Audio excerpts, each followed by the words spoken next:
Abonnez-vous sur Hamalma TV ngir jëmmal kàddu mag ñi. leen di nuyu bu baax di leen ziar bu baax a baax di am kontaan bu baax di leen dalal tey ji seen émission Asrar tey yi nga xam ne dañoo ñëwoon seet si suñu sëriñ bi nga xam ne ñu ngi wax Imam Youssoupha Niang di ku yàlla baaxal koo xam ne ci wàllu asrar yàlla may na ko si trop ci wàllu ñaan ci wàllu kattan ci wàllu xulwa loolu yëpp yàlla may na ko si tey nag dañoo ñëwoon seet si ko di am ay soxla yoo xam ne yu bëri nañu koy laaj ci wàllu kattan ndax da nekk na loo xam ne daal moom feebar la ci dëkk bi trop sax léegi nag ñu ñëwoon seet si ko comme yàlla may na ko si ñu ñëw laaj ko ci yan façon ñaan la ñuy mën a dimbali ak koo xam ne dal na ko ba mu sonn ci ak nan lay def ba nga xam ne bu ñëwee ci moom dina ko si mën a dimbali Serigne Youssou Niang ñu lay ziar bu baax a baax di la dalal jàmm. waaleykum salaam wa rahmatullah Serigne Souleymane Niang jërëjëf ci seen bi nga xam ni tey moom nga ñu indil di waxtaan ak ñun fa tabaarakallaahu ci loolu nga wax waaw loolu da bare na lool waaye du dara lu dul buñ ci ñaanee rek yàlla mën na ko dindi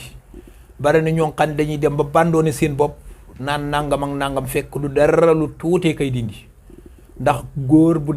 mën naa dem ba am 100 ans di am kàttan kon boo demee ba am ay 50 ans wala 60 ans di ñàkk kàttan bu boobaa na nga xoolaat sa bopp am nay ñaan yuñ ciy joxe am na yuñ ciy def am na ñaan yoo xam ni waxoon naa leen ni wal fajr wala yaalin asri ba ca taxaw ja ku ko def boole koog reeni kàdd wala nga boole koog reeni keng ak reenu Dakar bind ko juróom-ñaari yoon da nga ci am ndam boo ko dee naan yàlla mën laa may nga amaat kàttan su fekkee def nga ko amoo kàttan bu boobaa nag da ngay jël sunu numéro nga wooñu ñun am na neneen nuñ koy liggéeyee noo xam ne suñu la ko liggéeyalee insha allahu taala da nga am kàttan na nga ko bëgg amee am na loo nga xam ne ci wàllu kàttan suñu la ko liggéeyalee soo amul ñeenti soxna bu ko jëfandikoo wala soo fekkee ñaari soxna doo nga am man macha allah loolu pour waxin la pour wax la baax gi ëpp na waaw loolu ku amul ñeenti kàttan ñeenti soxna soo ko amul suñ la ko liggéeyaloon tey bay ba nga bañ koo jëfandikoo su dee ñaari soxna nga am wala benn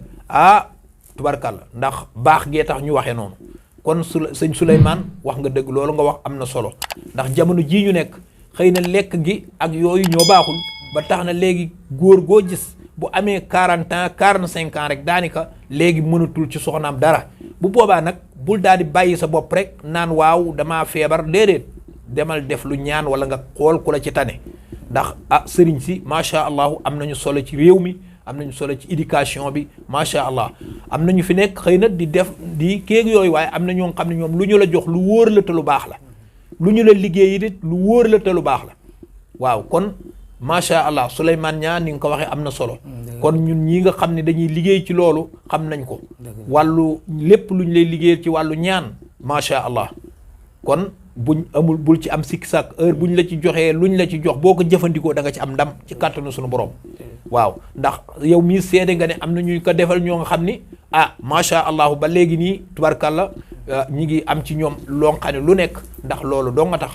yaakaar ñuy tas noonu lañ ciy def buñ ci jógee yàlla defal la ci ndam kon Souleymane Niang daal wàllu kàttan moom képp koo xam ne yabal nga ko fii wala mu jël sunu numéro wooñu bu ñëwee dana ci am saafara insha allahu taala lii ñëw ci ko joxit may leen ko su fekkee def ngeen ko ku ko ci defit da nga ci am ndam ci kàttanu sunu borom